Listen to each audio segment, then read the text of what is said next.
আমি এখন শেখরনগর, যা সিরাজদি খানের মধ্যে ঐতিহাসিক জায়গাগুলোর মধ্যে একটা। অ্যান্ড এই ভিডিওতে আমরা এক্সপ্লোর করবো শেখরনগর আর জানবো এর ইতিহাস। আচ্ছা, যাত্রা করা যাক গতিতে। হাজার বছর আগে শেখরনগর ছিল একটি শান্ত গ্রাম। সে সময় শেখরনগর ছিল বিক্রমপুর রাজ্যের অংশ। রাজারা শাসন করত। এরপর এলো সুলতানি আমল, দিল্লি সুলতানরা এলো, তারপর নতুন প্রশাসন আর রাজস্ব ব্যবস্থা চালু হলো, মসজিদ এবং খানকা তৈরি হতে শুরু করলো। মুঘল আমলে শেখরনগর রাজস্ব কেন্দ্র হিসেবে পরিচিত হলো। তারপর নদী খালবিল ব্যবহার করে কৃষি আর ব্যবসা আরও বড় হলো। তখন এখানে জমিদারি কাঠামো গড়ে উঠতে থাকে। এরপর আসে জমিদারি যুগ, রায় বাহাদুর শ্রীনাথ প্যালেস। ব্রিটিশ আমলে শ্রীনাথ রায় প্লেন, রায় বাহাদুর উপাধি। হাট, মেলা, গান, পাটের ব্যবসা সব এখান থেকেই চলে। শ্রীনাথ রায় শুধু জমিদার ছিলেন না, হাট বাজার পরিচালনা, শিক্ষার আয়োজন, স্থানীয় মন্দির ও মসজিদ রক্ষণ সব তার দায়িত্বের মধ্যে ছিল। শেখরনগরের ভৌগোলিক অবস্থান ইছামতি নদীর কারণে অনেকটা নিরাপদ হয়।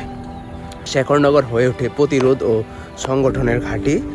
পাকিস্তানি সেনাদের গতিবিধি পর্যবেক্ষণ ও আক্রমণের পরিকল্পনা করা হয় এখান থেকে। এখানকার বহু তরুণ মুক্তিযুদ্ধে অংশ নেয়। তার মধ্যে উল্লেখযোগ্য মুক্তিযোদ্ধা হচ্ছে এম.এ. বাকের আলম খান, ননীগোপাল বর্মন। স্বাগতম আপনাকে শেখরনগরের বর্তমানে।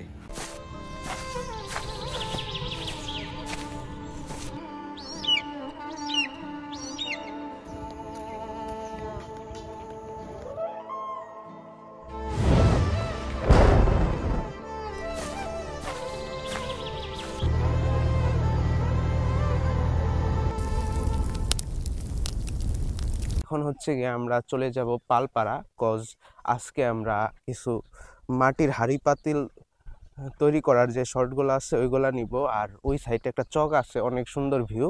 তো যাওয়া যাক।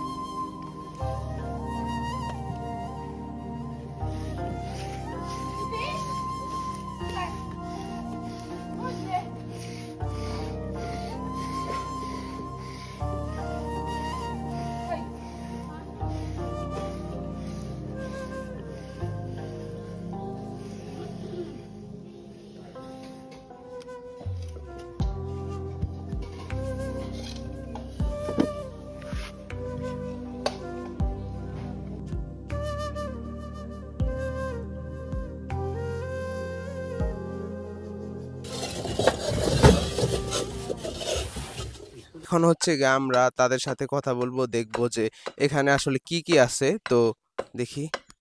মটকা, পাতিল পাতিল পাতিল বানিয়ে মটকা বানানো হয়। বানাইতে আর কি খরচ কেমন হয়? আর খরচ আছে, খরচ আছে, প্রচুর খরচ নাকি? প্রচুর খরচ। আর বিক্রি করার সময় লাভ কেমন? লাভ হয় না, লাভ হয় না। খাইয়া নিছো। রাখছেন আপনারা মানে জাতি ব্যবসা বাপদাদা কইরেছে, ওইটার মধ্যে আর কোনো সার নাই। জাতি ব্যবসা, আর তো কোনো ব্যবসা কি নাই। আচ্ছা, এই ব্যবসাটা মূলত কয় বছর আগে থাকতে শুরু হয়েছে?